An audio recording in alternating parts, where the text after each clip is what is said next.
সন্দীপ ঘোষের কুশপুতুল দাহ করল জুনিয়র চিকিৎসকরা।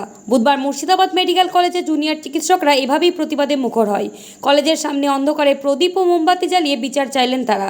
সেই সঙ্গে আগামী দিনে মুর্শিদাবাদ মেডিকেল কলেজে অভয়া ক্লিনিক চালু করে সাধারণ মানুষের জন্য চিকিৎসা প্রদান করা হবে বলেও জানানো হয়েছে চিকিৎসকদের তরফে।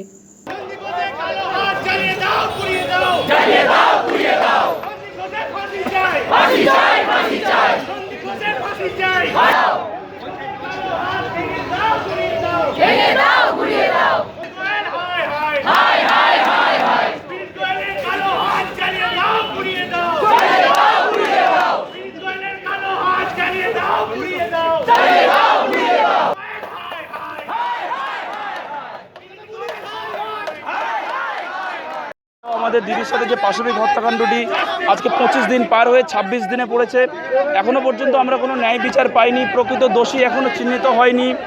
এর সাথে প্রত্যক্ষ পরোক্ষভাবে কে বা কারা জড়িত আমরা এখন জানতে চাই।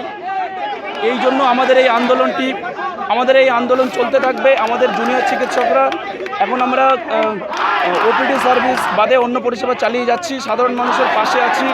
সাধারণ মানুষের বিরুদ্ধে আমাদের এই লড়াই কখনোই না। আমাদের এখানে 3 দিন যাবৎ আজকে অভয়া রক্তদান মঞ্চ নামে একটি রক্তদান শিবিরের আমরা আয়োজন করেছি এবং কাল থেকে অভয়া ক্লিনিক নামে একটি আমাদের জরুরি পরিষেবার সামনে একটি স্বাস্থ্য পরীক্ষা শিবির করা হয়েছে। আমরা চাই এর সাথে প্রত্যক্ষ পরোক্ষভাবে জড়িত যিনি শীর্ষে আছেন, যিনি মাথা আছেন, তিনিই জানেন এর সাথে প্রত্যক্ষ পরোক্ষভাবে কারা জড়িত। আমরা চাই সরকারের ভালোভাবে একটা বিচার করুক।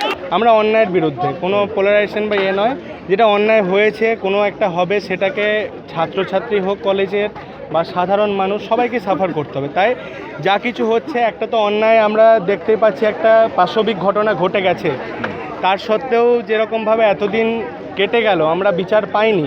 তার জন্য আমরা এবং সাধারণ মানুষ একইভাবে আন্দোলন করে যাচ্ছি। তার সাথেও এখন পরিপ্রেক্ষিতে অনেক কিছু ঘটনা বেরিয়ে আসছে।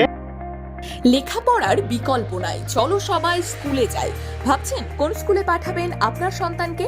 চিন্তা কিসের? আপনার ডোমকল গাবতলা মোড় এলাকায় আধুনিক পরিকাঠামোর আদর্শ স্কুল অ্যামারান্থাস একাডেমি। স্থান ডোমকল গাবতলা মোড়, মুর্শিদাবাদ। এখানে আছে উন্নত শিক্ষক মণ্ডলী, আধুনিক ক্লাসরুম, উন্মুক্ত খেলার মাঠ, লাইব্রেরি ও নিজস্ব পরিবহন ব্যবস্থা। সন্তানের ভবিষ্যৎ গড়তে আসুন অ্যামারান্থাস একাডেমিতে। সন্তান আপনাদের, কিন্তু শিক্ষা আমাদের।